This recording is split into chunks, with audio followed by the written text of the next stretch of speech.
ہمارے جو یہ امام نسائی ہے نا، نسائی شریف جن کے سیاستہ، تو مسلمان مجاہدین جب ان کے گاؤں پہنچے نا تو وہاں سارے مرد بھاگ گئے تھے، ایک مرد بھی نہیں رہا، عورتیں ہی عورتیں تھیں۔ جب مسلمان مجاہدین کو پتہ چلا کہ یہاں تو عورتیں ہی عورتیں ہیں تو انہوں نے یہ نہیں کہا یہ تو غیروں کی عورتیں ہیں، لوٹ مار کرو، قتل و غارت کرو۔ انہوں نے کہا کہ نہیں، عورتوں سے ہمیں لڑنے کی کوئی ضرورت نہیں ہے۔ وہ اس گاؤں کو چھوڑ کر واپس آ گئے، کہا کہ یہاں تو عورتیں ہی عورتیں ہیں اور تم کیا کر رہے ہو؟ یہ ہے مسلمانوں کا کردار۔ اور جب حاتم طائی کی بیٹی ننگے سر حضور کے سامنے آئی تو پھر رسول اللہ نے ان سے قید ہو کر آئی اور فرمایا کیا چاہتی ہو؟ کہا جی میں نے آپ یہاں نہیں رہنا، مجھے میرے بھائی عدی بن حاتم شام دوڑ گیا ہے، آپ مجھے سواری دیں اور راستے کا خرچہ دیں، زیادہ راہ دیں تو مجھے آپ آزاد کر دیں۔ حضور نے فرمایا یہ بھائی ان کو سواری بھی دے دو، ان کو کپڑے بھی دے دو، ان کو زیادہ راہ بھی دے دو اور ان کو بحفاظت شام روانہ کر دو۔ جب وہ شام پہنچی نا، عدی بن حاتم، حاتم طائی کے بیٹا، ان کا بھائی نے کہا تھا میں نے حضور کا کلمہ نہیں پڑھنا، جو مرضی ہو جائے۔ جب وہ بہن بھائی کے پاس پہنچی تو پہنچنے کے بعد اس نے پوچھا تو کہاں سے آ رہی ہے؟ انہوں نے کہا میں تو رسول اللہ کے دربار سے آ رہی ہوں۔ انہوں نے کہا پھر کیا ہوا؟ انہوں نے کہا میں تو قید ہو گئی تھی۔ انہوں نے کہا پھر تجھے قتل نہیں؟ انہوں نے کہا قتل کی بات کرتا ہے تو قتل کی بات ہے؟ انہوں نے کہا تو نے کیسا ان کو پایا؟ انہوں نے کہا بھائی جان ایتھے سمجھ آنے والی گل نہیں۔ انہوں نے کہا میں تے نہیں مننا۔ انہوں نے کہا جلا ہویا ایک بار جا تے صحیح، تو ویکھ تے صحیح، تو آیا نہ درتے کیوں بد نصیبہ، ہزاروں رنگاں وچ رنگیں دے محمد۔ بہن دے کہن ہوتے عدی بن حاتم کہنے میں تو تیز سواری رکھی ہوئی سی، میں تو نس آیا، میں حضور دا کلمہ نہیں پڑھنا۔ بہن کہنے لگی ایک باری جا تے صحیح، یہ دسن والی گل کوئی نہیں، ایک باری تو جا کے چہرہ انور ویکھ تے صحیح، خلق عظیم ویکھ تے صحیح، انہاں دی اخلاق تے عادات ویکھ تے صحیح جلیا۔ وہ کہندے میں اتھوں نسدا آیا، نسدیاں پھر میں جدو آیا تو مینوں پتہ چلیا حضور مسجد نبوی شریف وچ تشریف فرماون۔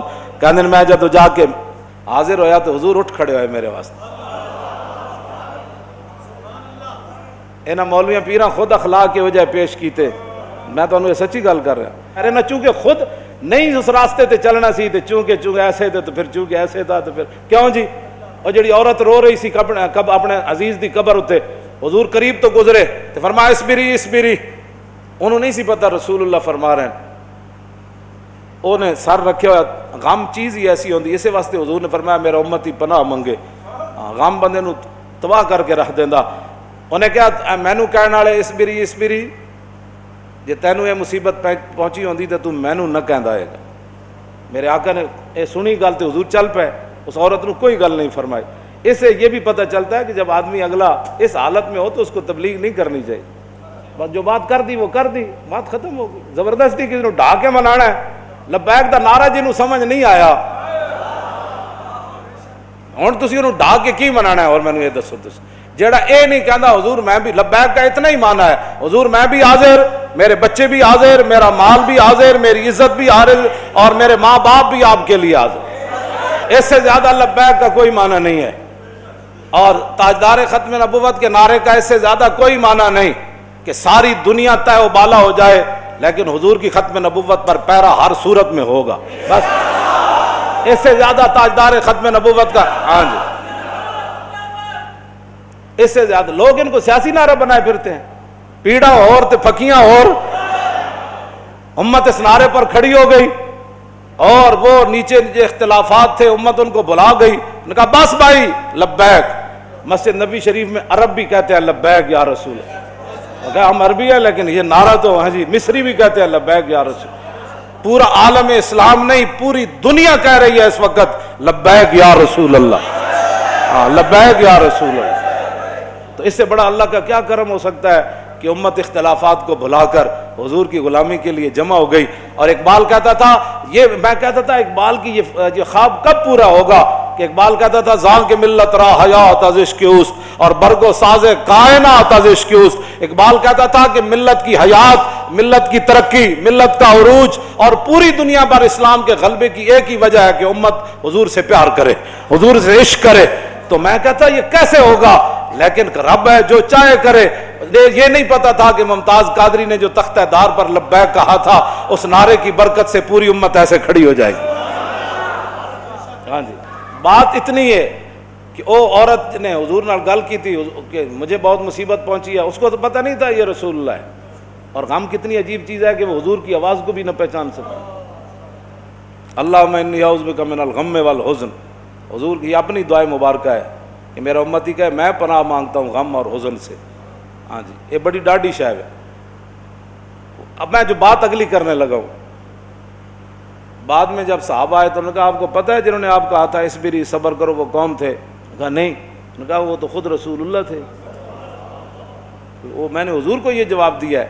وہ کہتی ہے میں پھر گئی جلدی جلدی حضور کے دربار پر، میں جو بات کرنے لگا ہوں وہ یہ ہے، وہ کہتی ہے جب میں حضور کے دروازے پر پہنچی تو میں نے کوئی وہاں چوکیدار نہیں پایا، 50 گارڈ اگے تے 50 پیچھے، اس حضرت صاحب نہ سلام کون لوے گا؟ جتیاں پوان والے اور جبے پوان والے اور تے میک اپ کرن والے اور۔ میں تو نہیں پڑھیا نہیں جو اس وقت حسنہ چلیا، اور اسی واسطے تو ایک باری جڑا حضرت عدی بن حاتم آئے نا تے جدو رسول اللہ نال ملاقات ہوئی حضور اٹھ کھڑے ہوئے تے عدی بن حاتم کہندے نے میرے دل نے گواہی دیتی ہے اللہ دے رسول۔ کیوں جی؟ فرماندے پھر حضور نے میرا ہاتھ پکڑیا تے حضور اپنے در اقدس کی طرف گھر دی طرف چل پے، کہندے راستے ایک بڈھی مائی مل گئی، عورتاں نوں ویسی گلاں نہیں مکدیاں تے مائی بھی ہوے تے پھر بڈھی بھی ہوے۔ کہندے انہوں نے اتنی لمبی گفتگو حضور نال کیتی تے حضور دے چہرہ انور تے بھی ناگواری دے آثار ظاہر نہیں ہوئے کہ میرے نال مہمان ہے تو بس بھی کر رہا۔ کہندے نے میں کھڑ کھڑ کے تھک گیا، لیکن رسول اللہ نے ایک بار بھی اس مائی نو نہیں فرمایا کہ مائی بس کر اور کام تھوڑے۔ کہندے انہوں نے اپنی پوری گفتگو مکمل کی تھی تو پھر حضور چلے نہ جدوں، کہندے دوسری باری میرے دل نے گواہی دیتی حضور اللہ دے رسول۔ تو کہندے جدو رسول اللہ گھر تشریف لے آئے تو حضور دا ایک مبارک تلائی سی جہدے تے حضور آرام فرماندے سن، کہندے نے اودے وچ کھجور دی چھال بھری ہوئی سی، کھجور دے پتے بھرے ہوئے سن، اس تے او بدن مبارک سوندے سن جنہاں دے بارے حضرت انس کہندے نے میں 10 سال خدمت کیتی، حضور نہ سلام لیا، ہزارہ باری لیا، حضور دے مبارک ہتھاں نوں بوسہ دیتا، چومیا، ما مسست خزن ولا حریرن ولا شیئن قط الین من کف رسول اللہ، نہ میں کوئی ریشم نو ہاتھ لایا، نہ کائنات دا کوئی اور نرم کپڑا ہو جائے میرے ہاتھ چایا کہ حضور دے مبارک ہاتھ تو نرم ہاتھ ہوئے۔ کیوں جی؟ حضور اس تلائی تے سوندے سن جے وچ روئی نہیں سی، کھجور دی چھال بھری ہوئی سی، نہ انہاں کدی چھال ہوتے سونے، نہ انہاں کدی بدر جانے، نہ انہاں کدی جناب تلوار پکڑ کے خندق وچ پہرے دینے، انہیں تو کہنا یہ لبیک والے کیا کر رہے ہیں، اسلام تو امن کا درس دیتا ہے۔ میں کہا دسو نا خندق وچ کتنے بندے آئے؟ کیوں جی؟ خندق وچ کتنے بندے آئے؟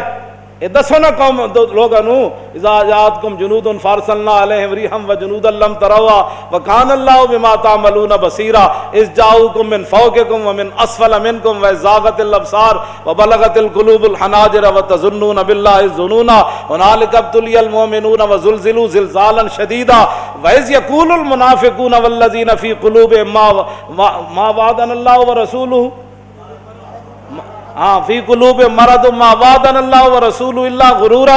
یہ تو منافق کا کام ہوتا ہے جب مشکل وقت او جی دیکھا گریک ٹاؤن ہو گیا، اور میں کہا پھر کی ہویا؟ یہ تو منافق کا کام ہوتا ہے کہ جب مشکل حالات آئے تو کہ دیکھو جی جن کا وہ دیکھو جی اللہ رسول ساڑھے نہ ہاتھ، میں ہاتھ کرنے دا معنی کر رہے ہیں، لفظی معنی تو نہیں نہ بنتا۔ اللہ رسول نے تو ان کا لفظی معنی کیا بنتا ہے کہ انہوں نے کیا اللہ رسول کی طرف نسبت کر دی کہ ہمیں تو دھوکے سے دو چار کر دیا گیا۔